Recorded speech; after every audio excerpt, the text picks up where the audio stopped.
नमस्कार दोस्तों, आपका बहुत बहुत स्वागत है आज की कहानी में। उम्मीद करता हूँ आप सब लोग अच्छे होंगे, खुश होंगे।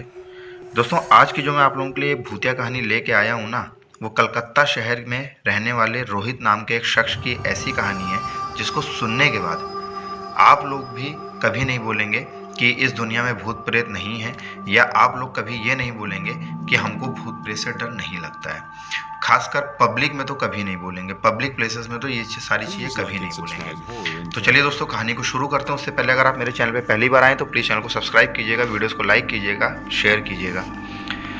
दोस्तों, कहानी बहुत ज़्यादा पुरानी नहीं है। कहानी है सन 2016 की।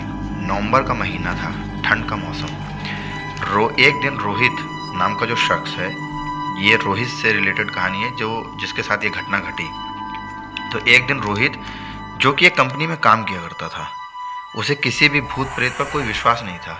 वो भूत प्रेत को बस दिमाग का भ्रम मानता था और सभी लोगों से ये सारी चीज़ें बोलता रहता था। कभी कभार जब बातचीत होती थी भूत प्रेतों की उसके दोस्तों के साथ, तो हमेशा वो यही बोलता था, कहीं पे भी खड़ा रहता था या कहीं पे भी, तो बोलता था कि मैं भूत प्रेतों को नहीं मानता हूँ, मुझे भूत प्रेत से डर नहीं लगता है और भूत प्रेत इस दुनिया में नहीं होते हैं। एक दिन उसकी कंपनी में कुछ काम ज़्यादा बढ़ गया, जिसके कारण वो अपने ऑफिस से देर रात को निकला। नवंबर का महीना था, ठंड का मौसम था।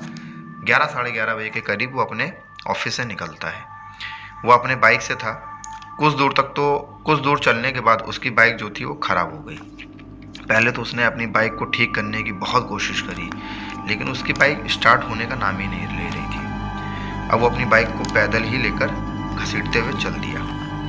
कुछ दूर चलने के बाद उसे एक बस स्टॉप दिखाई देता है। बस स्टॉप बिल्कुल सुनसान था, बस स्टॉप में कोई भी इंसान दिखाई नहीं दे रहा था। लेकिन वो काफ़ी देर से उस बाइक को घसीटते हुए लेके आ रहा था, तो वो काफ़ी थक चुका था। जिसके बाद उसने सोचा कि 10-15 मिनट बस स्टैंड पे बैठता हूँ, थोड़ा सा आराम करता हूँ। तो वो बस स्टॉप में जाके बैठ गया। वो कुछ देर वहाँ रुका हुआ था। थोड़ी देर के बाद उसके पास एक साधु आकर बैठ जाता है। साधु जैसे ही उसके पास आकर बैठता है तो वो साधु जो है अपने पास से एक बीड़ी निकालता है। बीड़ी निकालते ही वो काफ़ी अजीब गरीब तरीके से उस बीड़ी को पी रहा था साधु। उस लड़के की एक आदत थी, वो किसी से भी बात करना शुरू कर देता था। वो जैसे ही साधु थोड़ी देर हुआ, 5 से 6 मिनट उसके पास आके बैठा, उसके बाद उस लड़के ने साधु से बात करना शुरू कर दिया और काफ़ी देर तक बातचीत चलती रही। लड़का भी काफ़ी थका हुआ था, साधु उसके पास आके बैठ चुका था।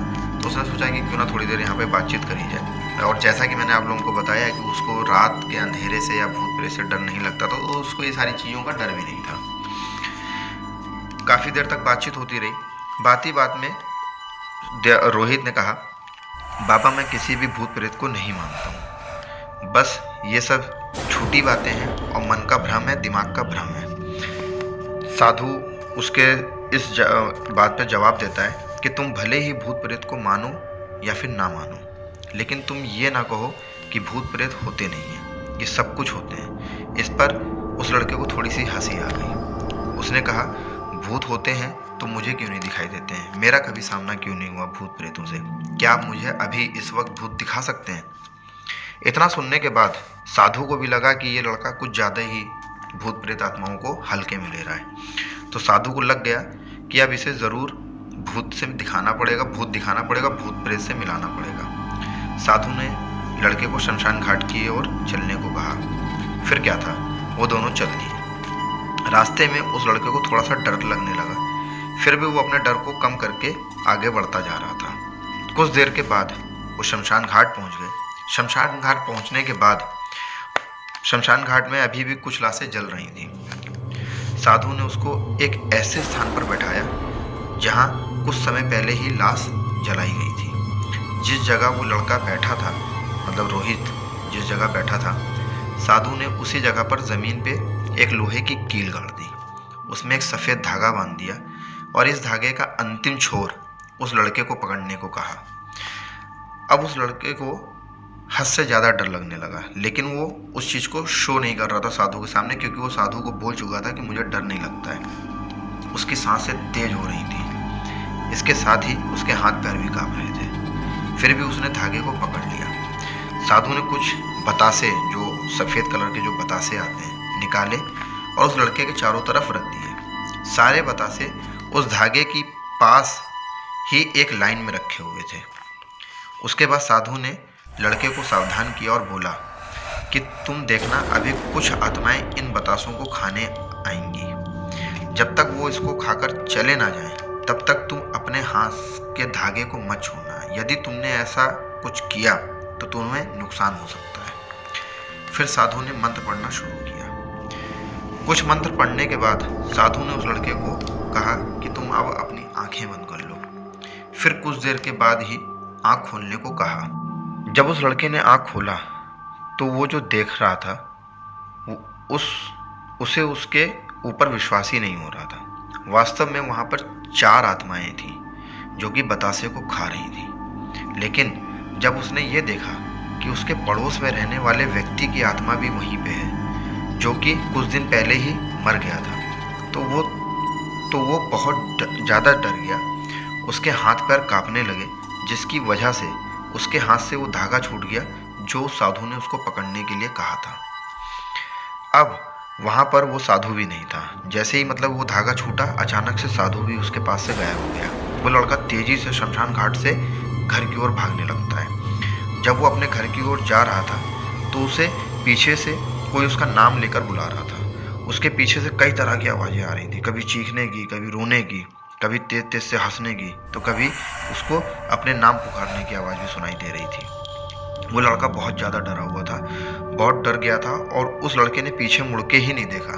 इतनी आवाज़ें उसको सुनाई दे रही थी, इतना ज़्यादा वो डर चुका था, हाथ पैर इतने ज़्यादा उसके कांप रहे थे कि सीधा वो अपने घर की तरफ भाग रहा था।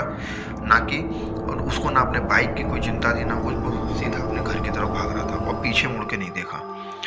अपने घर जाने के बाद उसने ये सब कुछ अपने माता पिता को बताया। फिर वो अपने कमरे में सोने के लिए चला गया। उस रात उसको कई डरावने सपने भी आए। उसको पूरी रात ये फील हुआ, महसूस हो रहा था कि उसके चारों तरफ डरावनी आत्माएं बैठी हुई हैं। किसी तरीके से उसको उस रात नींद आई, लेकिन जब उसकी सुबह आंख खुली और उसने जो मंजर देखा, उसका असर आज भी उसके जहन में है, बना हुआ है। जब अगले दिन सुबह हुई और उसकी जब आंखें खुली तो उसने अपने आप को शमशान घाट पे पाया और उसी स्थान पे पाया जहां उसने आत्माओं को देखा था।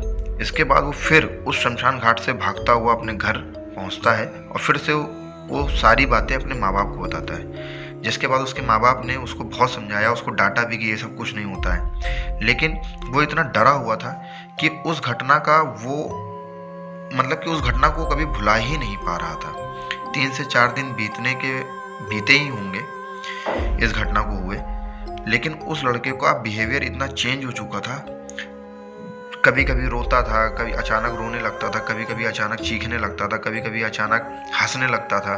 घर पे ही रहता था, ना बाहर जाना, ना किसी से बातचीत करना, अलग अलग तरीके का बिहेवियर करना, ये सारी चीज़ें उसके अंदर आ चुकी थी।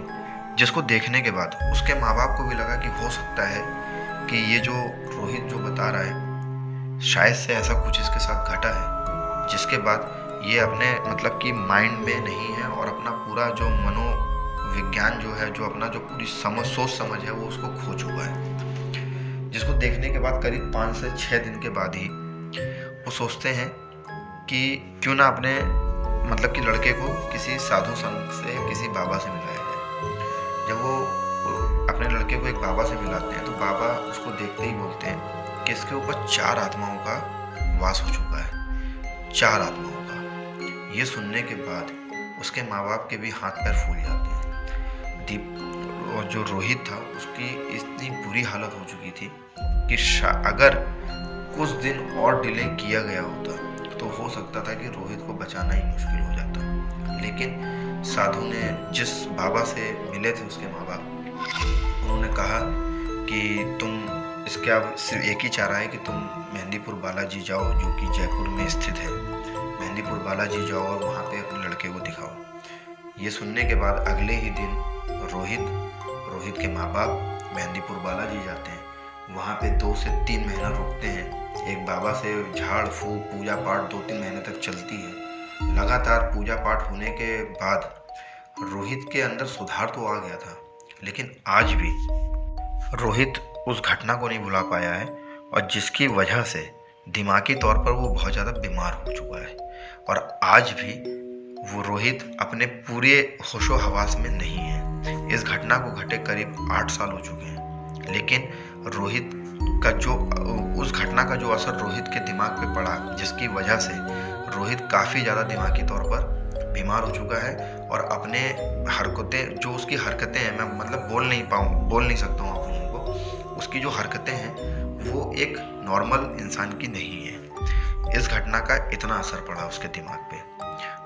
अब वो चाहे भूत प्रेत का असर पड़ा हो या डर का असर पड़ा हो, लेकिन जो रोहित 2016 तक ये बोलता आ रहा था कि मैंने कभी भूत प्रेत को नहीं देखा, मैं भूत प्रेतों को नहीं मानता हूँ, भूत प्रेतों से नहीं डरता हूँ, और आज वही रोहित उन भूत प्रेत आत्माओं के डर की वजह से अपना जो मानसिक संतुलन है वो खो चुका है। तो ये थी एक ऐसी मेहंदीपुर बालाजी की एक ऐसी भूतिया घटना जिसको सुनने के बाद मुझे नहीं लगता है कि कोई भी शख्स डरा नहीं होगा। तो उम्मीद करता हूँ आप लोगों को कहानी अच्छी लगी होगी और आप लोगों से ये अपील मैं करता हूँ, अपनी तरफ से कर रहा हूँ कि कभी भी आप लोग पब्लिक प्लेस पे ये सारी चीज़ें ना बोलें, क्योंकि कब कौन सी आत्मा या कब कौन सा भूत प्रेत या ऐसी मतलब कि शक्तियाँ, बुरी शक्तियाँ जो कि आपकी बातों को सुन लें और आप लोगों के साथ भी ऐसा कुछ हो जाए। तो ये मेरी आप लोगों से अपील है कि ऐसा कुछ पब्लिक प्लेस में तो लिटरली ना बोलें ये सारी चीज़ें। तो उम्मीद करता हूँ आप लोगों को कहानी अच्छी लगी होगी, और कहानी अच्छी लगी हो तो प्लीज़ चैनल को सब्सक्राइब कीजिएगा, वीडियोज़ को लाइक कीजिएगा, शेयर कीजिएगा। तब तक के लिए धन्यवाद।